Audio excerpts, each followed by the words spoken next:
பக்தியுள்ளி நேயர்களுக்கு அடியேன் கோவிந்த பட்டரின் கோடானு கோடி நமஸ்காரம். உங்களுக்கு பணம் வரும் வழிய 3 ஆன்மீக தவறுகளால நீங்களே தடுத்துடுறீங்க. என்னென்ன தவறுகள் நான் சொல்றேன், பட்டியலிட்டுக்கோங்க. 3 தவறு, பெருசெல்லாம் இல்ல, 3 தான். நீங்க நினைச்சா இந்த தவறு சரி பண்ணிடலாங்க. அந்த மாதிரி தவறு தான் நீங்க பண்ணிருக்கீங்க, தெரிந்தோ தெரியாமலோ. என்னென்ன தவறுகள் சொல்லட்டுமா? 1, காலையில விளக்கேற்றுவதை தவிர்த்து விட்டோம். நல்லா தூங்குறோம், 8 மணி 9 மணிக்கு ஏந்திருக்கிறோம். ஏந்திரிச்சு பார்த்தா அந்த வீடு இருட்டித்தான் இருக்கும். நல்லா யோசிச்சு பாருங்க. காலையில 6 மணிக்கு ஏந்திரிச்சு கடகடன்னு விளக்கேத்துறது, 5 மணிக்கு ஏந்திரிச்சு நேரம் கைகால் கழுவிக்கிட்டு நிமிண்டி விட்டு தெரிய விளக்கேத்தலாம்னு சொல்லியிருக்கேன் குளிக்காம, கரெக்டுங்களா? ஆனா எப்படி ஏத்துவோம்?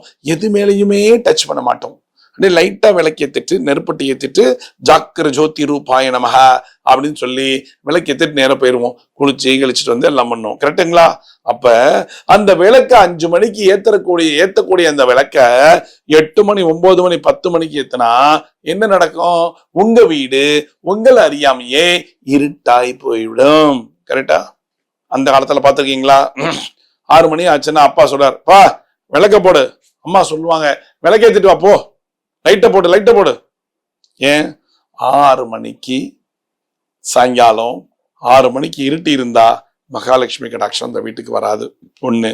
அதே மாதிரி காலையில ஏந்திரிச்சிட்டோம், அப்படியே எல்லா வேலையும் பட்டு திருப்பி சோம்பேறித்தனமா படுத்துட்டோம், அந்த வீட்டுல சுபிக்ஷம் வராது.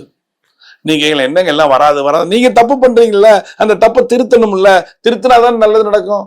1, நல்லா தூங்கிக்கிட்டே இருக்கேன், சுவாமி விளக்கேத்த சோம்பேறித்தனமா இருக்கு, அந்த வீட்டுல தேவையில்லாத விஷயங்கள்லாம் நடக்குங்கிறது நிதர்சனமான உண்மை. 1. 2வது, அந்த பூஜை ரூம்ல இருக்கிற பூவை கூட குப்பையை கூட தள்ளவே மாட்டோம். ஒட்டடை பிடிச்சிருக்கும், பயங்கரமா ஒட்டடை இருக்கும், இல்ல என்னென்னமோ குப்பைகள் இருக்கும், நேற்று உடைச்ச தேங்காய் நார் அப்படியே கிடக்கும், எல்லாம் அப்படியே கிடைக்கும். அதுல நாளைக்கு வெள்ளிக்கிழமை கிளீன் பண்ணிக்கலாம் அப்படின்னு போறது, இதெல்லாம் பண்ணக்கூடாது. 2வது விஷயம் அது. இதெல்லாம் நீங்க பண்ணீங்கன்னா உங்க வீட்டுல சுபிக்ஷம் குறைஞ்சுட்டே போகும். இந்த 2 விஷயம். 3வது ஒரு விஷயம் இருக்கு. என்ன விஷயம்னா, உங்க வீட்டு பூஜை ரூம தேவையில்லாத நேரங்களில் எல்லாம் திறந்து எல்லோருக்கும் காட்டுவது. ஏன் பூஜை ரூம் எப்படி இருக்கு, அழகா இருக்கா இல்லையா? அழகு எங்க? நீங்க பண்ணக்கூடிய ஒரு பூஜை ரூம நல்லா நீங்க வச்சிருந்தா போதும், எல்லாருக்கும் காட்டணுங்கிற அவசியம் இல்ல. க்ளோஸ்லயே காட்டுங்க போதும். ஓபன் பண்ணி நல்லா இருக்கா இல்லையா, அது அந்த தவறுகளை நீங்க எக்காரத்தை கொண்டு பண்ணாதீங்க. ஏன்னா சுவாமி பயங்கரமான சென்சிட்டிவ். மூடிட்டோம் அப்படின்னா சுவாமி தூங்குற டைம், எக்காரத்தை கொண்டு திறக்க கூடாது. சாயங்காலம் திறக்கும் பொழுது பூஜை ரூம கை தட்டிட்டு தரங்க. அதே மாதிரி திறக்கும் மணி கேட்கும், கை தட்டல் மணி கேட்கும். இது மாதிரி நீங்க செஞ்சீங்கன்னா உங்க வீட்டுல லட்சுமி கடாட்சமானது நிறைய இருக்குங்க. விளக்கேற்றும் பொழுது மந்திரம் சொல்லி ஏத்தணும். நேத்தி வரேன் நானே, வள்ளியே, இவன் வள்ளியே, அவன் வள்ளியே, இது நடக்கலையா?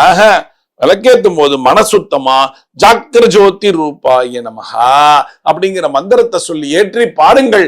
காத்தால சாயங்காலம் ஏத்துங்க. உங்களுக்கு தெரிஞ்ச மந்திரத்தை, உங்களுக்கு தெரிஞ்ச ஸ்லோகத்தை சொல்லுங்க. ஒண்ணுமே தெரியலையா?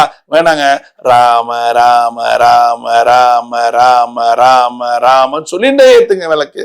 ஜாக்கிர ஜோதி ரூபாய நமஹ சொல்லுங்க. கிளீன் பண்ணும்போது ராம மந்திரத்தை சொல்லுங்க. இல்லைன்னா ஹரே ராம ராம ராம ஹரே ஹரே, ஹரே கிருஷ்ண கிருஷ்ண கிருஷ்ண ஹரே ஹரே சொல்லுங்க. எப்பொழுதுமே உங்களுடைய மந்திரங்கள் உச்சரித்து கொண்டே இருக்க வேண்டும். என்னங்க நீங்க எப்ப பார்த்தாலும் விஷ்ணு நாமத்தையே சொல்றீங்க, சிவன் நாமத்தை யாருங்க சொல்லுங்க. ஓம் நமோ நமச்சிவாய நமோ நமக.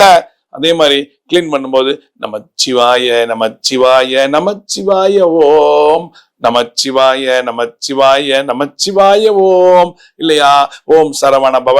உங்களுக்கு எந்த தெய்வங்களை பிடிக்குமோ அந்த தெய்வங்களோட மந்திரங்களை சொல்லிட்டு நீங்க கிளீனிங் எல்லாம் பண்ணீங்கன்னா ரொம்ப ரொம்ப நல்லா இருக்கும். போனை பாக்குறது, போன் பேசிட்டே கிளீன் பண்றது, மீம்ஸ் பார்த்துட்டே கிளீன் பண்றது தயவு செஞ்சு பண்ணாதீங்க. பக்திக்குன்னு கொஞ்சம் டைம் கொடுங்க. ஒரு அரை மணி நேரம் கிளீனிங். இதெல்லாம் இந்த தவறுகள் எல்லாம் நாம பண்றோம். நமக்கு தெரிந்தே பண்ணக்கூடிய இந்த தவறுகளால் பணம் சேராம நம்ம வீட்டுக்கிட்ட தரித்திரியம் வருது. இந்த மாதிரி நிறைய விஷயங்கள் நமக்கு வரதுனாலதான் நம்ம ரொம்ப கஷ்டப்படுறோம்னு சொல்லிட்டே இருக்கோம். அதனால இந்த தவறுகளை நீங்கள் எக்காரணத்தை கொண்டும் உங்கள் வீட்டிலே செய்யாதீர்கள். செய்யாம இருந்து பாருங்க, உங்களுக்கு சுபிக்ஷமானது எக்ஸலண்டா இருக்கும். தானா நடக்கும் வேலைகள்லாம் செய்யறீங்களா? செய்யுங்க, சந்தோஷமா இருங்க. நமக்கு தேவை என்ன? மன நிம்மதி, வாழ்க்கை நல்லா இருக்கணும், வாழ்க்கையில ஜெயிக்கணும். இந்த விஷயத்தை நீங்க பண்ணிட்டீங்கன்னா உங்களுக்கு அப்பேற்பட்ட வாழ்க்கை இருக்கு. செய்றீங்களா? மீண்டும் ஒரு சாஸ்திர சம்பிரதாயத்தில் நான் உங்களை சந்திக்கிறேன். பக்தி ஒளி நேயர்களுக்கு என் கோவிந்த பட்டரின் கோடானு கோடி நன்றிகள்.